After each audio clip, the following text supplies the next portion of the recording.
Gold trusted gold buyers. మీరు తాకట్టు పెట్టిన బంగారాన్ని విడిపించి ఈ రోజు ఉన్న మార్కెట్ ధరకు కొనబడును.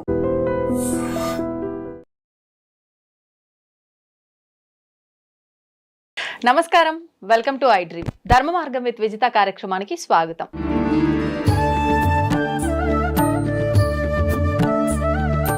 ప్రస్తుతం మనతో పాటు ఉన్నారు వేద పండితులు పవన్ కుమార్ శర్మ గారు. ఇప్పుడు వారితో మాట్లాడి మరిన్ని విషయాలు తెలుసుకుందాం.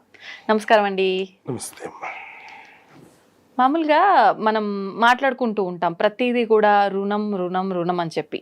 అంటే రుణం అనగానే చాలా మంది ఒక అప్పు విషయంగా, డబ్బుల అంటే ధనానికి సంబంధించిన విషయం మాత్రమే రుణంగా భావిస్తారు. కానీ రుణంలో కూడా చాలా రకాల రుణాలు ఉంటాయి. అంటే ఫర్ ఎగ్జాంపుల్కి మనం ఒకరి దగ్గర ఏదైనా తీసుకున్నాము అని అంటే ఖచ్చితంగా వాళ్ళకి మనం రుణపడిపోతుంటాం అంటారు. నిజంగా ఇలా రుణంలో ఎన్ని రకాల రుణాలు ఉన్నాయి? ఆ రుణాన్ని మనం తీర్చుకోకపోతే ఖచ్చితంగా మరొక జన్మలో మళ్ళీ వాళ్లకు సంబంధించిన వాళ్ళుగా వచ్చి అది తీర్చుకోవాల్సి వస్తుంది అంటారు. ఇది ఒక మూఢనమ్మకమా, వాస్తవమా? అలాంటి విషయాలన్నీ కూడా తెలియజేయండి. తప్పకుండా. మంచి విషయం. ధర్మం అనేటటువంటి విషయంలో మనకి మొట్టమొదట ఏర్పడేటటువంటిది మనుష్యుడి జన్మకి మొట్టమొదట 3 రుణాలు పుట్టంగానే ఏర్పడుతున్నాయి అని మనకి ధర్మశాస్త్రం చెప్తున్నది. జన్మ తీసుకోగానే 3 రుణాలు ఉన్నాయి. ఏంటండి? అందులో ఒకటి దేవ రుణం అనేటటువంటిది, తర్వాత పితృ రుణం అనేటటువంటిది, అలాగే మనుష్య రుణం. ఈ దీంట్లోకి మనం ఎందుకు వచ్చాము అనేటటువంటి దాన్ని కూడా మనం తెలుసుకొని ఈ జన్మకి సంబంధించినటువంటిది తీర్చుకొని వెళ్ళాలి. మన సనాతన ధర్మం మనకి ఎప్పుడు అదే మాట చెప్తూ ఉంటుంది, నువ్వు ఎందుకు వచ్చావో తెలుసుకో అనేటటువంటి మాట చెప్తూ ఉంటుంది. అట్లాగే పితృ రుణం అంటే మనందరికీ తెలిసిందే. మనల్ని కన్నటువంటి తల్లిదండ్రులకి తల్లికి రుణాన్ని మన జన్మ మొత్తంలో మనం ఎప్పుడు తీర్చలేంట, కానీ తండ్రి రుణం తీర్చుకునే అవకాశం ఉందిట. అది ఎలాగూ అని గనక మనం అంటే, ఎలా అయితే ఆయన వివాహం చేసుకొని సంప్రదాయబద్ధంగా మనల్ని అంటే మరొక సంతానానికి జన్మనిచ్చారో, అలాగే మనం కూడా ఆర్షధర్మంలో వివాహం చేసుకోవడం అంటే ఇవాళ వివాహం అన్నదానికి కొంచెం అర్థం మారి ఉన్నది. అలా కాకుండా సంప్రదాయబద్ధమైనటువంటి వివాహం చేసుకొని చక్కగా భార్యతో ఒక సంతానాన్ని కనుక కన్నట్లయితే మన తండ్రి గారి రుణాన్ని మనం తీర్చుకున్న వాళ్ళం అవుతాము. అంటే వారసుని కనడం ద్వారా తీరడం ద్వారా అవుతుంది. పుత్రో రుణాత్ విముచ్యేత పుత్రస్య ముఖ దర్శనాత్ అని ఉన్నది ధర్మశాస్త్రంలో. తండ్రి గారి రుణం ఎలా తీరిపోతుంది అని అంటే పుత్రుడి యొక్క ముఖ దర్శనం అవ్వడం వల్ల తీరిపోతుంది అని మనకి చెప్తున్నారు. ఇక దేవ రుణం అని మనం ప్రస్తావించాం. ఇప్పుడు పుత్రుడి యొక్క ముఖ దర్శనం అన్నారు కదా, అంటే ఇప్పుడు మీరున్నారు, మీ నాన్నగారు మీ సంతానం యొక్క ముఖం చూసిన మరుక్షణమా, లేదంటే మీరు మీ సంతానం యొక్క ముఖం చూడడం ద్వారా? ఓకే అండి. అలా అంటే ప్రతి వాళ్ళు కూడా, అందుకనే ఇది వరకు వంశక్రమము, మగపిల్లవాడు అనే తాపత్రయం ఎందుకు పడుతూ ఉండేవారు అని అంటే కనుక ఈ రుణములు తీర్చుకోవడానికి అని అర్థం అన్నమాట. వంశం నిలబెట్టడానికి అనేటటువంటిది ఒక మాట అయితే, ఈ రుణములు కూడా తీరిపోతూ ఉంటాయి, లేదంటే ఈ రుణం అలాగే ఉండిపోతుంది, పితృరుణం. ఇప్పుడు ఇది ఒక మగవారి విషయంలోనేనా, ఆడవారికి కూడా సంతానం కలిగిన వెంటనే తండ్రి రుణం తీర్చుకునే అవకాశం ఉంటుంది? అది వారసుల కిందకి రారు కదా, ఆడవారికి రారు కాబట్టి ఇది మగపిల్లవారి యొక్క దృష్టిలో మనకి ఎక్కువగా వస్తూ ఉంటుంది. ఓకే. ఇక మూడవది దేవ రుణం అని మనం మాట్లాడుకున్నప్పుడు, దేవతల యొక్క రుణాన్ని ఎలా తీర్చుకోవాలి అంటే, మనుష్య ఉపాధిని మనకి ఇంత వైభవంగా భగవంతుడు నిర్మాణం చేశాడు. ఎందుకంటే మనకి సరిగ్గా చెవులు, ముక్కు కరెక్ట్గా ఎక్కడొక్కడ ఎట్లా అందంగా సెట్ అవ్వాలనేటటువంటివన్నీ కూడా ఆ పరమాత్మ నిర్ణయించి మనల్ని పంపించాడు. ఉదాహరణకి ఒక్కటి ఉండాల్సిన చోట ఒకటి ఉందనుకోండి, దాన్ని మనం కురూపి అని పిలుస్తాం, వాడిని మనం చూడలేం. ఉదాహరణ కన్ను కొంచెం కిందకి దిగింది అనుకోండి, మనం చూడలేం. అలాగే పన్ను కొంచెం కిందకి దిగింది అనుకోండి, అది కూడా చూడలేం మనం. అందువలన ఆ నిర్మాణం అంత గొప్పగా చేసి పంపించినటువంటి యొక్క దేవతల యొక్క రుణాన్ని తీర్చుకోవాల్సిన అవసరం ఈ మనుష్యుడి మీద ఉంది. మరి దేవతా రుణం ఏ విధంగా తీర్చుకోవచ్చు అంటారండి?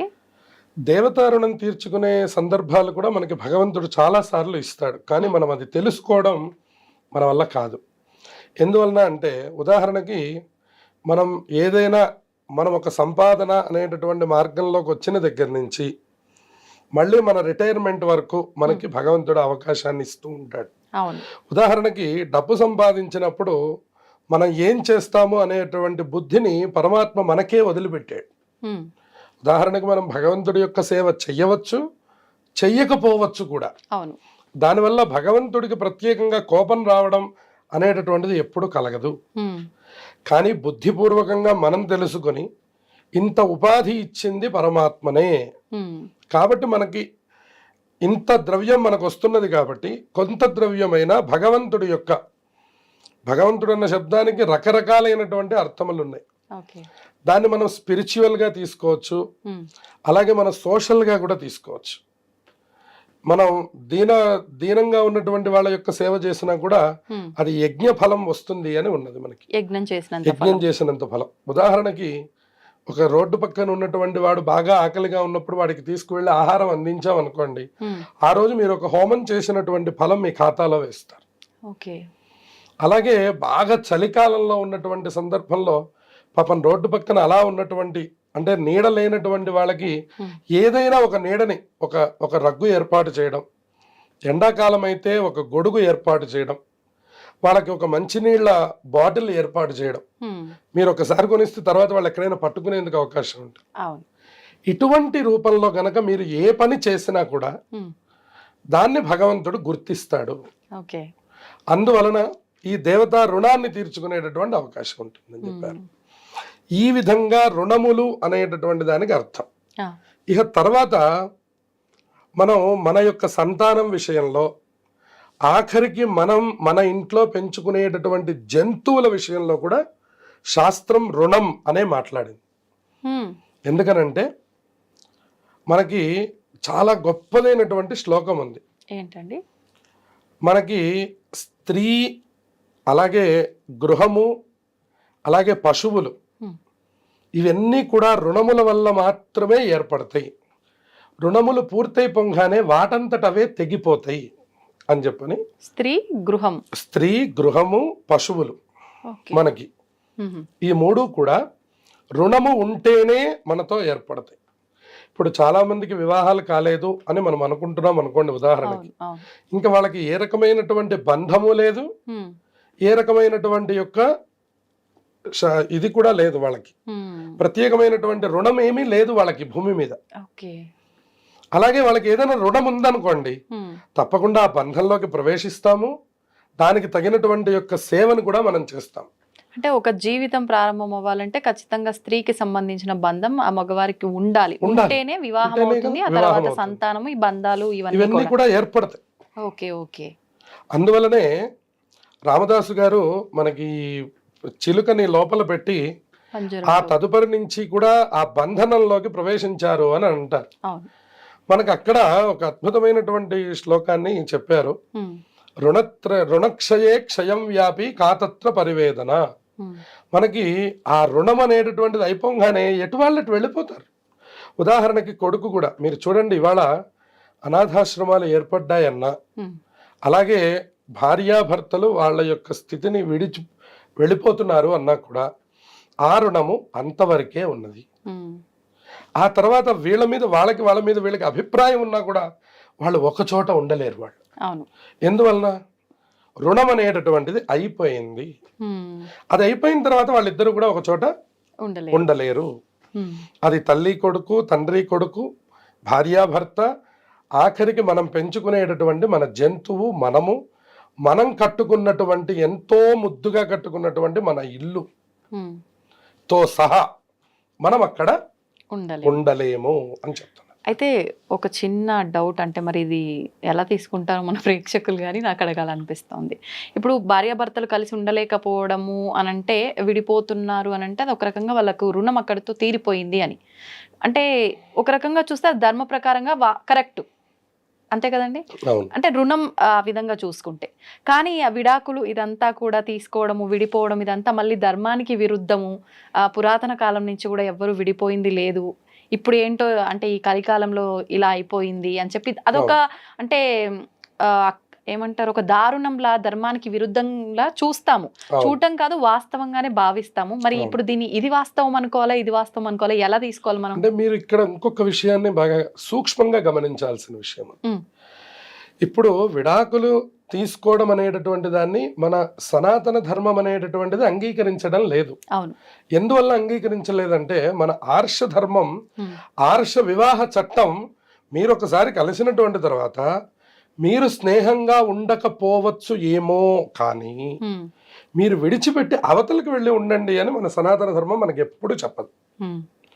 కానీ రుణం ఏమంటున్నది అంటే మీ రుణం అయిపోయినటువంటి తర్వాత మీరు ఇప్పటికి కూడా మీరు గమనించవచ్చు, చాలా మంది భార్యాభర్తలు మాత్రమే, అవును, లోపల ఉండేటటువంటి బంధములు వేరు.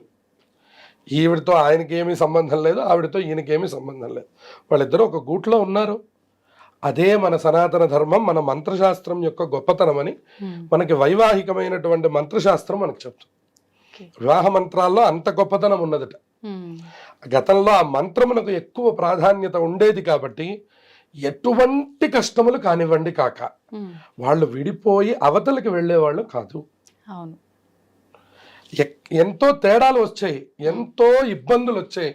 వీళ్ళ గురించి వాళ్ళకి తెలియకూడనివి తెలిసాయి, వాళ్ళ గురించి వీళ్ళకి తెలియకూడనివి తెలిసాయి. తెలిసినప్పుడు కూడా వాళ్ళిద్దరూ మొహాలు చూసుకొని మన బంధం ఇంతే అని వాళ్ళకి వాళ్ళు హద్దులు పెట్టుకుని అంతటితో ఆగిపోయారు. కానీ నీతో నాకు సంబంధం లేదని కానీ ఈవిడ్ని ఆయన తూలనాడడం, ఆవిడ్ని ఈయన తూలనాడడం రెండూ జరగలేదు గత విషయంలో. అందుకనే వైవాహిక ధర్మం అంత గొప్పది అని మన వాళ్ళందరూ ఫారిన్ కంట్రీస్ నుంచి ఇక్కడికి వచ్చి, అయ్యో మనం ఇక్కడ వివాహం చేసుకుంటే ఈ బంధం గట్టిది కాదు, మనం గట్టి బంధంగా వివాహం చేసుకోవాలంటే మనం ఇండియా వెళ్ళి వివాహం చేసుకోవాలి అని ప్రత్యేకంగా వాళ్ళు పట్టుబట్టలు కట్టుకొని, పట్టు చీరలు కట్టుకొని, వాళ్ళు పూల జడలు వేసుకొని, లేనటువంటి అలంకారాన్ని వాళ్ళు తెచ్చిపెట్టుకుంటున్నారు, ఉన్న అలంకారాన్ని మనం విడిచిపెడుతున్నాం. వాస్తవం. అందువలన ఈ మంత్రశాస్త్రానికి ఉన్నటువంటి గొప్పతనం ఏమిటంటే భార్యాభర్తల మధ్య సమస్యలు వస్తాయి, కానీ అది విడిపోయేటట్లుగా అది చెయ్యలేదు. ఇంకా ఇప్పటికీ కొన్ని అలా కలిసే ఉన్నాయి. ఇప్పుడు కాలక్రమంలో ఎవరికి వాళ్ళకి స్వేచ్ఛ ఉంది. స్త్రీ స్వతంత్రం స్త్రీకి ఉన్నది, పురుష స్వతంత్రం పురుషుడికి ఉన్నది. కాబట్టి అటువంటి సందర్భాల్లో వాళ్ళు తీసుకునే నిర్ణయాల మీద వాళ్ళ జీవితం ఆధారపడి ఉంటుందే తప్ప సనాతన ధర్మం మాత్రం ఎప్పుడు మీరు విడిపోయి బతకండి అనేటువంటి మాట ఎప్పుడు సనాతన ధర్మం చెప్పదు. కాకపోతే రుణం అక్కడ వరకు ఉన్నది అనేటటువంటి విషయం తెలుస్తూ ఉంటుంది మనకి. ఎలా తెలుస్తుంది అంటే వాడి జీవితంలో భార్య యొక్క పాత్ర ఇంతవరకే ఉన్నది. ఆఖరికి మనం ఈ సమాధానాన్ని రామచంద్రమూర్తికి కూడా వర్తింపజేయచ్చు. ఇవాళ మనం ఆదర్శ దంపతులు ఎవరు అంటే మనందరం సీతారామచంద్రులు అని చెప్తాం మనం. కానీ సీతారామచంద్రమూర్తులు సహజంగా మనం కథ రూపంలో మనం చూసుకుంటే వాళ్ళు కలిసి ఉన్నటువంటిది చాలా తక్కువ కాలం, కానీ వాళ్ళ ఒకళ్ళ మనస్సులో ఒకళ్ళు ఉన్నటువంటిది ఎక్కువ కాలం. అందువలనే సనాతన ధర్మం దాంపత్యం అంటే పార్వతీ పరమేశ్వరుల గురించి మాట్లాడతారు, రెండవది సీతారామచంద్రుల గురించి మాట్లాడతారు. అందుకని దాంపత్యం యొక్క గొప్పతనాన్ని అలా చెప్పారు. ఇక్కడ పుత్రుల యొక్క విషయానికి వచ్చేసరికి ఈ పుత్రులందరూ కూడా ఆయా రుణముల్ని బట్టే ఉంటారు. ఒక్కొక్క పుత్రుడిని మీరు చూడండి, ఎంతో సేవ చేస్తూ ఉంటాడు తండ్రికి. ఇంకొక పుత్రుడిని చూడండి, ఈ తండ్రి గారే ఆ పుత్రుడికి విపరీతమైన సేవ చేస్తూ ఉంటాడు. అందుకని దాసపుత్రుడు, శత్రుపుత్రుడు, రుణపుత్రుడు, ఇలా రకరకములుగా ఉన్నటువంటి యొక్క పుత్ర సంతానంలో వీళ్ళు కూడా రుణపుత్రుడై పుడతాడట. అప్పుడు వారు ఏం చేస్తాడంటే పాప ఆయనేం మంచి పట్ట కట్టుకోడు జీవితంలో, ఆయన కొన్ని కోట్లకి అధిపతి, కానీ వాళ్ళ అబ్బాయి కోసం సమస్త పనులు చేస్తూ ఉంటాడు. దాన్ని రుణపుత్రత్వం అంటారు. అలాగే దాసపుత్రం అంటారు అనమాట. గత జన్మలో ఆయనకి ఈయనకి ఆయనో ఏదో సేవ చేస్తూ తగినటువంటి సేవ పూర్తి కాకుండా వెళ్ళిపోయినటువంటి తర్వాత ఆ రుణం మిగిలిపోతే మళ్ళీ పుత్రుడిగా జన్మించి ఈయన ఆయనకి సేవ అన్నా చేయాలి, ఆయన ఈయనకన్నా సేవ చేయాలి. అలా మనకి రుణములుగా ఏర్పడతాయి కొన్ని బంధములు. ఆ రుణములు తీరిపోగానే ఆ రుణములు వాటంతటవే వెళ్ళిపోతూ ఉంటాయి. అందుకనే రుణక్షయ క్షయం వ్యాపి కాతత్ర పరివేదన. మనకి పరివేదన చెందవలసిన అవసరం ఏముంది? ఓహో ఇది ఇంతవరకు రుణం కదా, ఆ రుణం అయిపోగానే అంతటి వాళ్ళు వెళ్ళిపోయారు. ఆ విషయం మనందరికీ కూడా వర్తిస్తుంది. ఉదాహరణకి మన తల్లిదండ్రులు మనతో చాలా బాగుంటారు, మనం అనుకుంటాం మా తల్లి మా తండ్రి నాతో జీవితాంతం ఉండాలి, కానీ సాధ్యమవుతుంది? అవకాశం లేదు. నా భార్య నన్ను ఎంతో బాగా చూసుకుంటుంది కాబట్టి నేను నా భార్యతో జీవితాంతం గడపాలి. సాధ్యమవుతుందా? అవకాశం లేదు. నా పిల్లవాడంటే నాకు పంచప్రాణాలు, ఆ పిల్లవాడితో నేను ఎప్పుడూ ఉండాలి. సాధ్యమవుతుందా? సాధ్యం కాదు. ఈ ఇల్లు నేను కట్టుకున్నది, నేను ఇక్కడే ఉండాలి. సాధ్యం కాదు. మనకి బదిలీ అన్నా రావచ్చు, ఉదాహరణకి ఆ ఇంట్లో ఉంటే ఏదో కొన్ని అనారోగ్యములు రావచ్చు, కారణములు ఏవైనా అక్కడి నుంచి లేచి వెళ్ళవలసిన పరిస్థితి వస్తుంది. అది మన పేరునే ఉంటుంది కానీ మన అనుభవంలోకి మనకి రాదు. దాన్నే మనం రుణం అనే పేరుతో పిలుస్తాం. ఇప్పుడు మీరు చెప్పినట్టుగా చూస్తే చాలా రకాల రుణాల గురించి మాట్లాడుకున్నాం. డబ్బుకు సంబంధించి కూడా రుణం అంటుంటాం కదా, దానికి దీనికి కూడా సంబంధం ఉంటుందా? డబ్బు దగ్గర నుంచే అసలు మొదలవుతుంది మనకి. ఈ రుణము గనక ఎవరి దగ్గరైనా మనం చేసి, ఉదాహరణకి ఆ రుణము ద్వారా మనం గనక అది తీర్చకుండా గనక ఈ జీవి వెళ్ళిపోయాడు అంటే, ఇందాక నేను మీకు చెప్పినట్లుగా వాడి ఇంట్లో జంతువుగా అన్నా జన్మించవలసి వస్తుంది, వాడి ఇంట్లో ఒక చాకలిగా అన్నా ఉండవలసి వస్తుంది, వాడింట్లో ఏదో ఒక రూపంలో మళ్ళీ వాడి సేవ చేసుకునేటటువంటి విభాగంలో వీడు మళ్ళీ జన్మిస్తాడు. ఉదాహరణకి చూడండి, ఒకళ్ళ పెద్దవాళ్ళ ఇళ్లలో మనం గమనిస్తే మీకు అద్భుతమైనటువంటి పనివాడు దొరికాడు అని అంటారు, లేదా అసలు ఆ పిల్లవాడే పనివాడు అవుతాడు. నాన్నగారు బయటికి వెళుతున్నారు అంటే చెప్పులు తీసుకొచ్చి ముందు పెడతాడు. అది సనాతన ధర్మంలో అత్యంత గౌరవం. కానీ ఆ పని చేయాల్సిన అవసరం కొడుక్కే ఉందా అనే ప్రశ్న కలుగుతూ ఉంటుంది. కానీ వాడెవరు? దాసపుత్రుడు అంటాం, ఇందాక మనం చెప్పుకున్నాం. ఈ రుణము వల్ల ఇటువంటి జన్మలు ఎన్నో వస్తాయట. ఒక్కొక్కడు వారి ఇంట్లో కుక్క జన్మ వస్తుందట. వాడి ఇంట్లో వాడు కొడతాడు, వాడి మూడ్ స్వింగ్స్ అన్ని దాని మీద చూపిస్తాడు. దాన్ని అనుభవించాలి వాడు. మళ్ళీ ప్రేమ అనుభవించాలి, కోపము అనుభవించాలి, చిరాకు అనుభవించాలి, విసుగు అనుభవించాలి, శిక్ష కూడా అనుభవించాలి. అంటే ఎప్పటికప్పుడు అనుభవించడానికి లేదా? ఇప్పుడు ఈ జన్మలో నేను ఒక కర్మ చేశాను, ఒకరి దగ్గర అప్పు తీసుకోవడమో నేను ఇవ్వడమో చేశాను, అది నేను తీర్చలేదు, మరి దీనికి సంబంధించిన కర్మని, ఆ రుణాన్ని నేను ఈ జన్మలో తీసుకోలేనా, మళ్ళీ జన్మకే తీర్చుకోవాలా? ఈ ప్రశ్నకి సమాధానం మనం చెప్పడానికి అవకాశం లేదు. కారణం ఏంటంటే ఆయా సందర్భాన్ని బట్టి పరమాత్మ నిర్ణయం చేస్తాడు ఇది. ఎందుకంటే కొన్నిటికి ఏమో తత్క్షణమైనటువంటి ఫలితం, కొన్నిటికి తర్వాత ఫలితం. అంటే ఎటువంటి వాటికి తక్షణం వస్తుంది? తక్షణం అన్న దానికి అర్థం, ఉదాహరణకి మనం ఇప్పుడు ఈ పితృ రుణం అనేటటువంటిది అనుకోండి. ఉదాహరణకి ఇప్పుడు ఈ పితృ రుణం అనేటటువంటి దానికి ఈ జన్మంతా మనకి ఒకటే రుణం. మనం పిల్లవాడి యొక్క ముఖం చూడగలిగామా లేదా అనేటటువంటి దాని మీద ఆధారపడింది. ఇంకా దానికి మళ్ళీ తత్క్షణం అనే మాట లేదు. అట్లాగే ఇప్పుడు డబ్బు రుణం తీసుకున్నాం అనుకోండి, డబ్బు రుణం ఈ జన్మలోనే తీర్చాలి. అది మనం ఇప్పుడు తీర్చేసేసి దాన్ని మనం పూర్తి చేసేసుకోవచ్చు. అది మనం చేయలేమా? చెయ్యొచ్చు. ఒకవేళ ఇన్ కేస్ చెయ్యని పక్షంలో ఆ రుణం ఉండిపోతుంది కదా, ఆ రుణాన్ని ఈ జన్మలో మనం అది తీసేసుకోవాలి అని అంటే, ఇన్ కేస్ అన్నప్పుడు ఏమర్థమైంది? మనం వెళ్ళిపోయామని అర్థమైంది. అంతే కదా ఇన్ కేస్ అంటే. ఇక మనం వెళ్ళిపోయాక మనం ఏం చేయలేం కదా, కానీ మనం ఉన్నప్పుడు. అందుకనే గతం వాళ్ళు కూడా రుణగ్రస్తుని అయిపోయాను అని వాళ్ళు ప్రత్యేకంగా బాధపడుతూ ఉండేవారు. ఇవాళ మనం కోరే రుణం తెచ్చుకుంటున్నాం. ఇవాళ మనం ఒక కుర్చీ కొనాలంటే ఈఎంఐలో కొంటాం, అది కూడా రుణమే. అందువల్ల ప్రతిదీ రుణంతోనే మనం తెచ్చుకుంటున్నాం, రుణముతోనే మనం అనుభవిస్తున్నాం. దీని మధ్యలో ఏదైనా జరిగిందంటే ఈ పరమాత్మ దయ, మనం అలా రుణగ్రస్తులమై ఉండవలసిందే. ఎక్కువగా ఇలా రుణాలతో ముడిపడి అలా రుణం తీర్చకుండా ఉండిపోయిన వాళ్ళు మరొక జన్మలో వ్యాధిగ్రస్తులయ్యే అవకాశం ఉంటుందంటారా? అంటే ఏ విధమైన ఇబ్బందులు పడతారు? అవి కొన్నిటికి కొన్ని నియమాలు చెప్పారు. ఎవరైతే పీడా సంబంధమైనటువంటిది, అంటే ఇప్పుడు బాకీ తీర్చవలసి, బాకీ మన దగ్గర ఉండి, ద్రవ్యం ఉండి కూడా, ఉదాహరణకి మనం వాళ్ళకి డబ్బులు తీర్చరు. ఈయన 1 లక్ష రూపాయలు వారి దగ్గర తీసుకున్నారు, ఆ 1 లక్ష రూపాయలు ఈయన దగ్గర ఉన్నాయి, కానీ ఎందుకు ఇవ్వాలి అనే నిర్లక్ష్యం చేత వీళ్ళు తీసుకోరు. దాని ద్వారా వాళ్ళకి కొన్ని వ్యాధులు సంక్రమిస్తాయి. ఉదాహరణకి పక్షవాతం అనే వ్యాధి సంభవిస్తుందట. మళ్ళీ అక్కడే దేకవలసినటువంటి పరిస్థితి ఏర్పడుతుందట, అక్కడ నడవలేడుట. అట్లాగే దేవతా సంబంధంగా మనం మొక్కులు అంటాం మనం, అది కూడా రుణమే అని చెప్పాలి. ఉదాహరణకి తిరుమలలో ఎవరో స్వామి దగ్గర మొక్కుకుంటారు, ఇది మనకి కనపడినా కనపడకపోయినా కమర్షియల్ అనుకున్నా కూడా స్వామి దగ్గర ఒక మాట ఇచ్చాము అంటే అది నెరవేర్చి తీరాలి. అదే తిరుమల క్షేత్రం. ఉదాహరణకి తలనీలాలు సమర్పిస్తాం అనుకున్నాం అనుకోండి, ఓ 12 ఏళ్ళు అయింది, ఇప్పుడేంది ఇస్తానులే అని పోస్ట్ పోన్ చేసేసి 12 ఏళ్ల తర్వాత వెళ్తాం మనం. ఒక ఆయన అడిగారు, ఓహో అందుకనే నాకు బట్టతలు వచ్చిందేమో అని అనుకున్నాడు. అంటే 12 సంవత్సరాల తర్వాత ఇద్దామంటే ఏం లేదు అక్కడ. అందువలన ఈ జన్మలో ఈ సమయంలో మనం మొక్కుకున్నటువంటి మొక్కు ఏదైతే ఉందో అది మొక్కు కానివ్వండి, రుణము కానివ్వండి, ఏదైనా కానివ్వండి, అది ఆ క్షణంలో పూర్తయ్యేటటువంటి మార్గాన్ని చూడాలి. తత్ఫలాన్ని లేదంటే మనం తదుపరి సందర్భాల్లో అనుభవిస్తాం. ఉదాహరణకి వృద్ధాప్యంలో అనుభవిస్తాం. ఇప్పుడు మనం యవ్వనంలో మనం కొన్ని ప్రతిజ్ఞలు చేస్తాం. మాకు మగపిల్లవాడు పుడితే నేను కొండ మీదకి నడుచుకుంటూ వస్తానంటాడు ఒక ఆయన. భగవంతుడి యొక్క అనుగ్రహంతో స్వామికి జన్మించాడు. జన్మించిన ఆనందంలో ఈయన మర్చిపోయినాడు. వాళ్ళకి ఈ జన్మించడానికి ఈ మొక్కుకి ఒక 3 సంవత్సరాల గ్యాప్ ఉంది.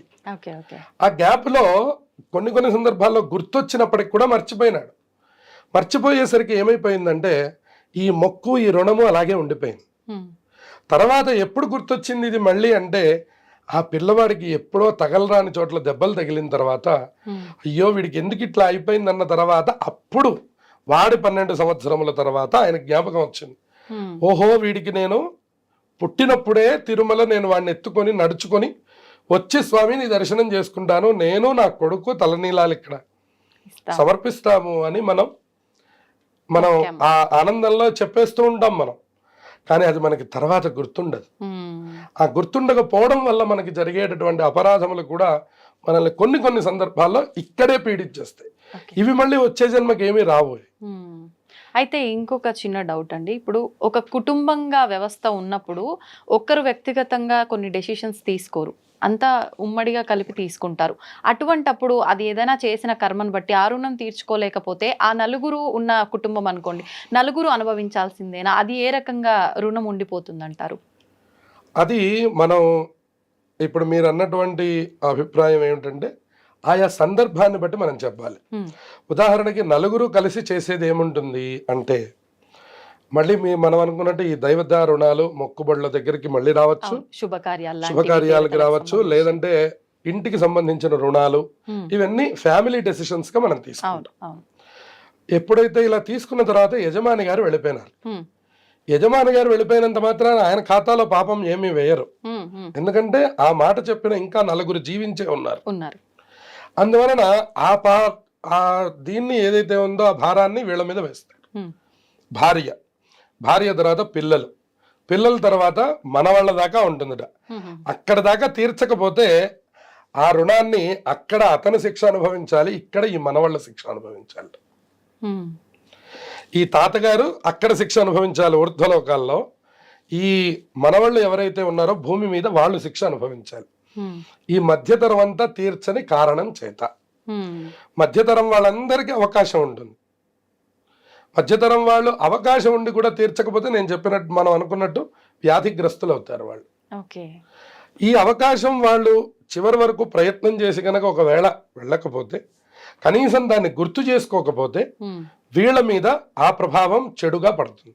అప్పుడు మన వాళ్ళు అనుకుంటారు నా జాతకం అంతా చాలా బాగుంది, నాకు ఈ ప్రారంభం ఏంటి, నాకు ఎందుకు డబ్బు నిలబడటం లేదు, నేను ఎందుకు ఇట్లా అనుభవిస్తున్నాను, ఒక ఆయనకు ఉద్యోగం రాదు, మంచి ఉద్యోగ స్థానంలో మంచి గ్రహములు ఉన్నాయి, దేనివల్ల ఇట్లా జరుగుతోంది అని జాతకాలు పట్టుకొని పితృదోషాలని అవని ఇవని రకరకాలు తిరిగి వచ్చాం, అయినా మనకి సమాధానం దొరకలేదు.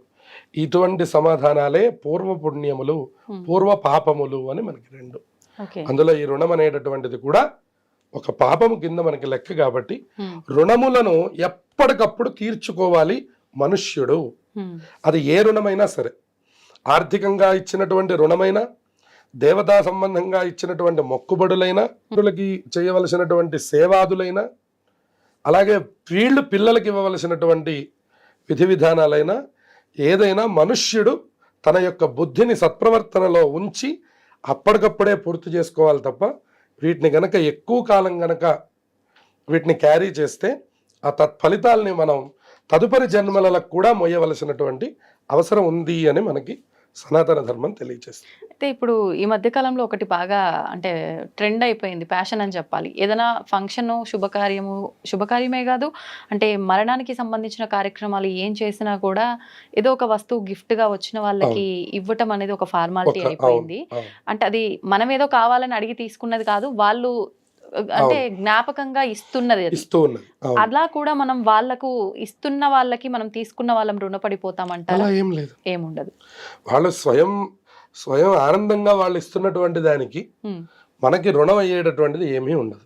ఓకే. అంటే ఇది ప్రతి విషయంలోనూ ప్రతి వర్తిస్తుంది. విషయంలోనూ అంటే ఎదుటి వారు ఏదైనా ఇష్టంగా ఇస్తే అది మనం చెల్లించకపోయినా వాళ్ళకి ఏమీ తిరిగి ఇబ్బంది ఉండదు. రుణం యొక్క మనం అడిగినప్పుడు గనక వాళ్ళు ఏదైనా మనకి ఆ సమయానికి ఆ ఇచ్చి అవకాశాన్ని మనం ఇచ్చినప్పుడు తీసుకోకపోతే. మనం తీసుకుంటున్నప్పుడు మాత్రం అప్పుడు మనం రుణపడిపోతాం. ఓకే. మన నోటి నుంచి అడిగినటువంటిది ఏదైనా మనం రుణపడిపోతాం. ఉదాహరణకు ఒక గ్లాసు మంచినీళ్ళు అయినా సరే మనం వాళ్ళకి రుణపడ్డట్టు. ఓకే. ఎందుకంటే ఈ రోజు మన దాహం తీర్చారు వాళ్ళు. సో ఎప్పుడైనా ఆ ఉపకారం మనం వాళ్ళకి చేయాల్సి ఉంటుంది. అంటే నేను ఇప్పుడు మీరు అన్నదాన్నే తీసుకుంటా. మీరు అడిగారు, నేను ఇచ్చానే అనుకోండి ఒక గ్లాస్ వాటర్. అంటే మీరు మళ్ళీ నాకు అది నీళ్ళ రూపంలోనే అలా చెల్లించుకోవాల్సి ఏం ఉంటుందా? లేదు. ఏదైనా ఉపకారం. ఒకటి. ఓకే. ఏదో ఒక ఉపకారం ఏదైనా ఒకటి మీకు ఉపయోగపడేటటువంటి పనిని మేము పూర్తి చేయడం ద్వారా కూడా దాన్ని మనం పూర్తి చేసుకోవాలి. అది నేను అంటే మీరు ఇచ్చిన దానికి నేను మీ విషయంలోనే తీర్చుకోవాలా? ఇందాక మీరు స్టార్టింగ్ లో చెప్పారు అంటే పేదవారికి ఏదైనా చేసి అలా కూడా తీరిపోతుంది అంటే అని చెప్పి. మళ్ళీ మీరు నేను కలిసే అవకాశం లేకపోతే అలా చెయ్యాలి. అలా అంటే ఇది నేను మనసులో చెప్పుకోవాల్సి ఉంటుందా? తప్పకుండా సంకల్పం నేను అలా తన దగ్గర అది తీసుకున్నాను, అది ఇవ్వలేకపోతున్నాను, ఇలా చేస్తున్నాను. అలా చెప్పుకోవాలి. ఓకే. ఎక్కడ మనం ఏ రకమైనటువంటి చిన్నదైనటువంటి యొక్క ఫలితాన్ని పొందినా కూడా అది గుర్తుపెట్టుకోవడమే మనుష్యుడి యొక్క గొప్పతనం అంట. ఓకే. అందుకనే రామచంద్రమూర్తిని రామాయణంలో పొగుడుతారు. ఏ చిన్న ఉపకారం చేసినటువంటి గుహుడికి కూడా ఆలింగనాన్ని ఇచ్చి ఆయన యొక్క కృతజ్ఞతను తెలియజేశాట. గుహుడు యొక్క జాతి ఏమిటి, రామచంద్రమూర్తి యొక్క ఖ్యాతి ఏమిటి, అయినా గుహుడు తను దాటడానికి ఇచ్చినటువంటి యొక్క పడవకి తగినటువంటి కృతజ్ఞతకి ఆ అంతటి మహారాజు గారు ఆ గుహుడు ఒక బోయవాడి యొక్క ఆలింగనాన్ని పొందారట. అది వెంటనే ఇవ్వగలగడం అనేటటువంటిది మనుష్యుడికి మాత్రమే ఉన్న అవకాశం. మళ్ళీ ఇంకా ఏ పిపీలికానికి కూడా ఈ రుణం అనేటటువంటిది రాదు. బాగా గుర్తుపెట్టుకోవాలి. మనం 84 లక్షల జీవరాశులు మనకుంటే ఈ రుణము అనేటటువంటిది ఏర్పడింది ఒక్క మనుష్యుడికే. మళ్ళీ ఇంకొక జాతికి దేనికి కూడా రుణం ఉందండి అని అనడానికి అవకాశం లేదు. ఓకే. అంటే మనం చేసుకున్న కర్మను బట్టే ఇంకొక జన్మ తీసుకుంటాం కదా, జంతువు అయినా క్రిమి కీటకాలైనా వాటికి వర్తించదు రుణం అనేది. ఎందుకని అంటారు? అంటే అది మనంత జ్ఞానం. ఎందుకంటే ఎవరికి ఆదాయ వ్యయములు ఉన్నాయో వాళ్ళకే రుణములు అనేటటువంటిది వర్తిస్తాయి. ఓకే. ఓకే. మనుష్యుడికి తప్ప ఇంకా ఏ ఉపాధికి ఆదాయ వ్యయాలు లేదు. అవును, అవును. అందులో ఆదాయ వ్యయం లేనప్పుడు రుణం అనే మాటే లేదు. ఆదాయం ఉంటే కదండి రుణం. అంతే. పిల్లలకి రుణమే ఉంటుందండి, అలాగే బాగా పెద్దవాళ్ళకి రుణమే ఉంటుంది. అందువలన ఆ సందర్భం కూడా ఎప్పుడు అంటే మనం చెప్పుకున్నట్టు ఒక వయస్సు సంపాదన ప్రారంభమైన దగ్గర నుంచి 60 సంవత్సరములు దాటేంత వరకు మనం రుణగ్రస్తులమే. అది ఏదో ఒక రూపంలో మనం వాళ్ళకి హెల్ప్ చేస్తూ ఉండాలి, వాళ్ళు మనకి హెల్ప్ చేస్తూ ఉండాలి. ఎవరో మనకి హెల్ప్ చేస్తారో మనం వాళ్ళకి హెల్ప్ చేస్తూ ఉంటాం. మన పిల్లలు మనకు కొన్ని పనులు చేసి పెడతారు, మనం పిల్లలకు కొన్ని పనులు చేసి పెడతాం. ఇలా రకరకములుగా మనం రుణగ్రస్తులం అయిపోతూ ఉంటాం. దాన్ని మనం తెలుసుకుంటూ వెళ్ళగలగాలి. ఓకే, నేను ఈ పని చేసినప్పుడు నేను ఈ రుణమును సంపాదించాను, నేను దీన్ని మనం తీర్చుకోవాలి. ఫలానా వారి ద్వారా నేను ఈ ఫలితాన్ని పొందాను అనే కృతజ్ఞత ఎప్పుడూ ఉండాలి. అంటే అది కుటుంబంకి సంబంధించిన వాళ్ళ దగ్గరైనా సరే, ఎవరి దగ్గరైనా సరే. అలా చూసుకుంటే పొద్దున్న లేచినప్పటి నుంచి అస్తమానం ఏదో ఒక పని తల్లి చేసి పెడుతూనే ఉంటుంది ఆ కుటుంబానికి. మనం ఇందాక ఏమన్నాం, తల్లి రుణాన్ని తీర్చుకోలేం, జన్మ మొత్తంలో తీర్చలేరు. తండ్రి రుణాన్ని తీర్చడానికి మార్గం ఇచ్చారు కానీ అది కూడా ఒక మగవారికి. తల్లి రుణాన్ని తీర్చడానికి మార్గమే ఇవ్వలేదండి. ఎందుకంటే లేదు మార్గం. అంటే ఇంకా కృతజ్ఞతతో ఉండి వాళ్ళని చక్కగా వాళ్ళని సేవించుకోవడం తప్ప మార్గమే లేదు ఇంకా. అందుకనే తల్లికి సన్యాసికి కూడా తల్లిని చూసుకోమని ఉన్నది. తండ్రి సన్యాసిని చూస్తే కూడా దండం పెడతారు. ఎందుకంటే ఇంకా ఆయన విడిచిపెట్టేశాడు. ఇంకా ఆయన ఈయన్ని నాన్న అని పిలవరు, ఈయన ఆయన్ని నాన్న కొడుకు అని పిలవలేరు. ఇది మనం ఉదాహరణకి మన శృంగేరి జగద్గురువులు విధుశేఖర భారతీ స్వామి వారి దగ్గర మనం చూస్తూ ఉంటాం. వారి తండ్రి గారు వచ్చినప్పుడల్లా వారికి నమస్కారం చేస్తూ ఉంటారు. వారి అమ్మగారిని చూసినప్పుడు వారు నవ్వుతారు. అంతే. తండ్రి గారు చూస్తే మోహన్ రాకూడదు, ఎందుకంటే రుణం తీరిపోతుంది, తల్లిగారి రుణం తీరదు. అందుకని పెద్దలు శంకరాచార్యుల వారు కూడా తల్లి దగ్గర పెట్టుకొని వారి యొక్క అంత్యేష్టి సంస్కారములు సన్యాసాశ్రమంలో కూడా చేశారట. అంత గొప్పది తల్లి యొక్క పాత్ర. అందుకని తల్లి రుణం తీరదు. తీర్చుకోలేము. ఎన్నాళ్ళైనా ఎంత సేవ చేసినా కూడా, ఉదాహరణకు మీరు ఒక 20 ఏళ్ళు నేను మా అమ్మకి సేవ చేశానండి అని చెప్పుకున్నా కూడా అదేమి తీరే రుణము కాదు. ఓహో ఇంకా రుణం ఉందండి అని అర్థం. ఓకే. అయితే మీరు కొంత అదృష్టవంతులు అని అనాలి అట్లా ఎవరైనా చేస్తే. సేవ ఎందుకంటే చేసుకున్నందుకు. ఆ సేవ చేసే యోగం కూడా రావాలి కదా. అవును. 80 ఏళ్ళు వచ్చినా తల్లి సేవ చేయడమే కానీ మనం సేవ చేసేది ఎక్కడ ఉంది? అవును. మంచినీళ్ళు తాగమని ఇంకా ఆవిడొచ్చి చంపివ్వాల్సిందే కానీ అంతే. మనం వెళ్ళి ఇవ్వడం అనేటువంటిది చాలా అరుదైన సన్నివేశం మహాకలిలో. అవును. మనం కావాలంటే ఓ 10,000 ఇచ్చి పని మనిషిని పెడతాం. అది కలియుగం యొక్క ధర్మం. సంతోషం అండి, చాలా చక్కగా వివరించారు. నిజంగా నాకున్న డౌట్స్ అన్ని క్లియర్ అయిపోయాయి ఈ టాపిక్ తో. ధన్యవాదాలు. శుభమస్తు.